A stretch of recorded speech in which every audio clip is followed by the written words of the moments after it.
Hello and welcome to the Canned Food Alliance Field to Table Virtual Tour. My name is Tom Barrett. I'm the author of the blog Culinary Types, and I'm an Associate Director of the Food and Nutrition Practice at Ketchum. I'll be your moderator today. Today we're joined by some exciting guest experts who will tell you the story of canned food through their first-hand experience. So to get started, a logical question is to ask, why cans and why now? The process of canning foods has been used for almost 200 years. Yet it seems as though misunderstandings about canned foods have been around for just as long. Dispelling these myths today is more important than ever. And all of us are looking for easy, affordable, nutritious ways to put great-tasting food on the table for our families and friends. So let's meet some of the people behind each step of the process in the story.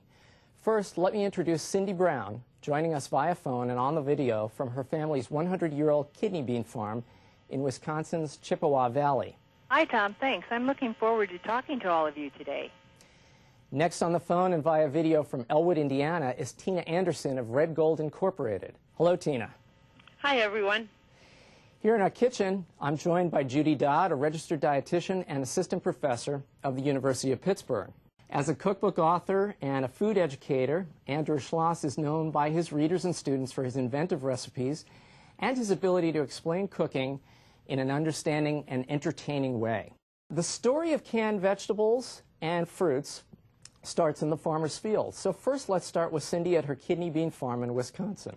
There's a good chance that you are looking at the very beans you enjoy in your chili and in salads. It all starts here with the plants we grow. We've identified certain beans and diseases, and we've gone to a very traditional, old standard method of seed breeding. So we can have a non-GMO bean that's bred the traditional way that, when we're done, uses less chemical inputs. It's a healthier bean. In fact, we work with the food science department at UW River Falls testing these beans in the canning process to make sure that they'll work for our customers. Dry, edible beans, or field beans, come in a wide variety of market classes, including kidney beans, navy beans, pinto beans, and black beans. These beans, although differing in seed size and coloring, are all just different types of a single species, Phaceolus vulgaris L., originally domesticated in Central and South America over 7,000 years ago. Dry beans moved their way northward through Mexico and spread across most of the continental U.S. Dry beans is the technical term for bean seeds that are allowed to dry in their pods until they are fully matured. The term dry does not refer to how the beans are packaged. For example, both canned pinto beans and pinto beans sold in a bag are considered dry beans. This is a dark red kidney bean plant. You can see how nice of a plant it is because it's filled with a number of pods. And we know when it's ready to harvest by the color of the pod itself. They turn buckskin or tan in color. When we open them up, the beans are a brilliant maroon, the perfect color for a dark red kidney bean. In a single season, we'll harvest about 7.5 million pounds of beans. After the beans arrive at the processing plant, they go through a 7-step cleaning process. All foreign materials, sticks, rocks, and debris are removed. Beans are also sorted by color and checked for blemishes. Only the best beans are shipped to the canning facility. It's important to note that beans are unique in that they don't spoil, unlike other fruits and vegetables that are picked and packed within hours of processing. Well, thank you for taking us on that visit to your farm. Just a few facts about canned beans. Did you know that canned beans of all types are all fat-free? They're high in fiber and rich in protein, and they may be used right from the can to add flavor and color and texture to a variety of meatless meals, ranging from salads to casseroles. Keep in mind, the darker the bean, the more antioxidants it contains. Now let's take a trip to Indiana, to tomato country, where we'll see how tomatoes get into the can. Everything moves at top speed in and around the can processing facilities. Fruits and vegetables, for example, are picked at their prime so that no nutrients are lost and taken quickly to the can processing plants. The processing for all fruits and vegetables are very similar. They are washed under fast jets of water, peeled, trimmed, cored, or sliced. We've already done the work, so they are ready to use straight from the can. Fruits and vegetables are then placed into the empty cans that are moving quickly along a conveyor belt. The appropriate liquid, water, brine, oil, syrup, fruit juice, and spices, is then poured in to fill the can.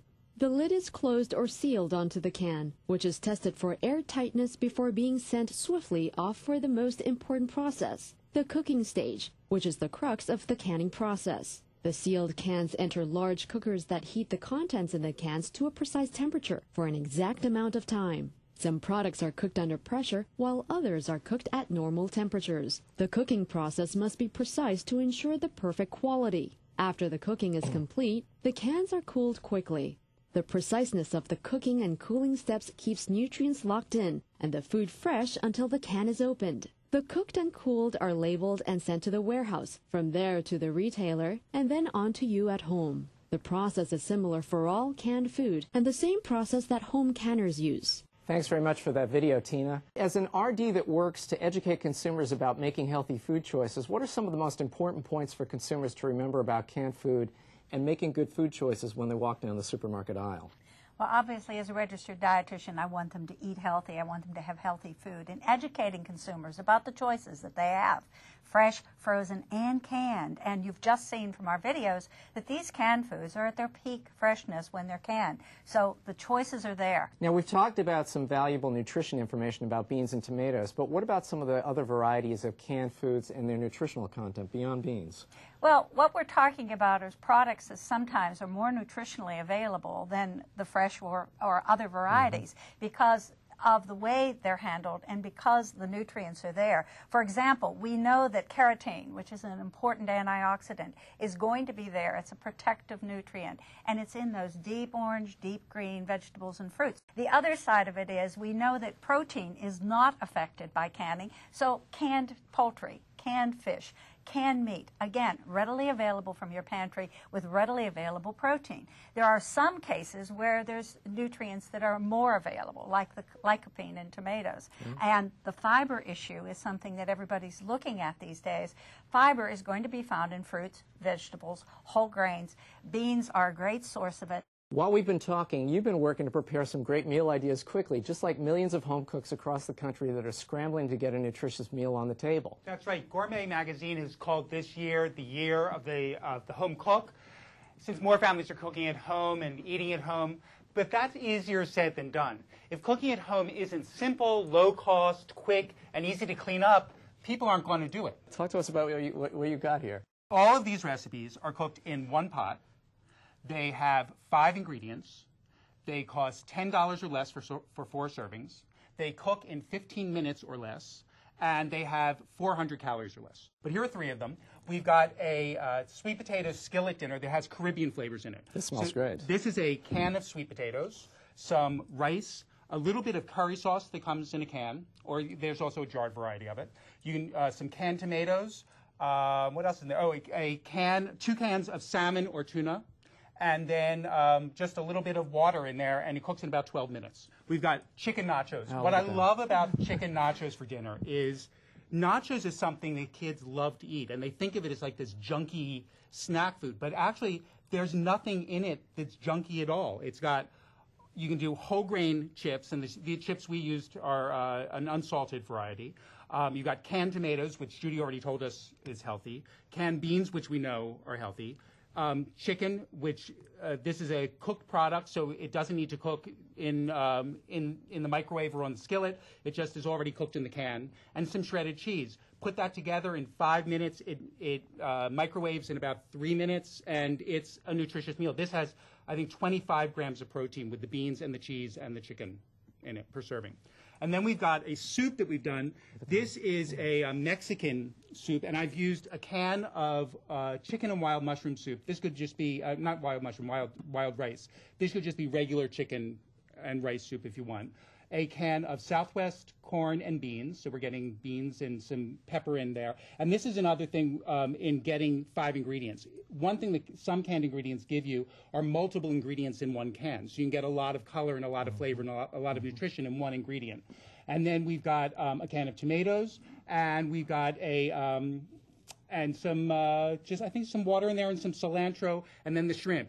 Well, before we leave this table part of our journey, you won't know the whole story of canned food without taking a minute to talk about recycling. According to the Steel Recycling Institute, all steel cans contain at least 25% recycled steel. The steel can's the most recycled food and beverage container with a recycling rate of about 65%. And all metal food cans can be recycled over and over again. So we've gone from the farmer's field to the dining room table, and even the recycling bin through the life cycle of canned foods and vegetables. Thank you very much, and have a good afternoon.